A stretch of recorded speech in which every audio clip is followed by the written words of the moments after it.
My journey to diagnosis was quite a quick one. 28 years ago, I had a daughter, and after her birth, I was diagnosed with IgA disease.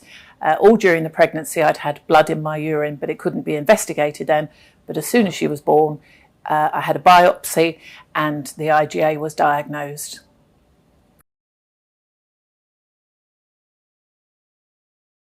It's had a profound impact on my life, although it's probably become more of a thing that I've lived with as the years have gone by, rather than being an absolute earth-shattering shock, which it was when I was first diagnosed. I didn't know anything about kidney disease. Certainly I'd never heard of IgA disease before. And when I had the result of the biopsy, I thought, well, that's it then, I'm going to be on dialysis by the end of next week. Of course, that didn't happen. I've been very lucky that 28 years later, I still have reasonable kidney function, and I look after myself, try and keep as well as possible, try and eat sensibly. It's something that's always there, but I've learned to live with it.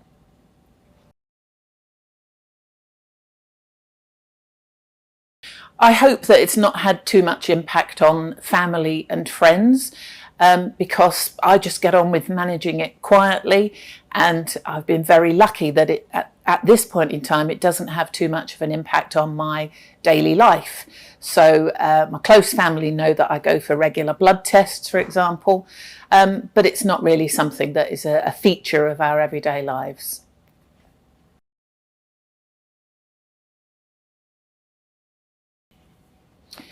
I'd say don't panic, find out everything that you can, follow everything that the University of Leicester do, because they're absolutely fantastic in educating patients about the condition that they have, and feel optimistic, because there are certainly many more treatments coming on board now than there were when I was first diagnosed 28 years ago.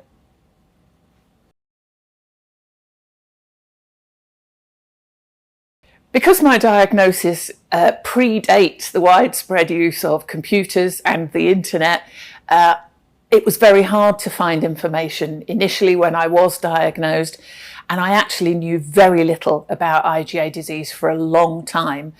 Over the last decade or so, that of course has changed enormously, and there are really good resources online now, which is absolutely invaluable. And it makes me laugh really when I think back to the olden days, where really the only information I had was a very small paragraph from an ancient medical book, which I didn't really understand anyway. But the understanding is a really important thing, because I think it's very easy to frighten yourself. And although I do feel that I'm expert in my own condition and living with it on a day-to-day basis, but I really need and value the input and support of clinicians who have the expert advice and knowledge that I can't possibly have because I'm not a doctor.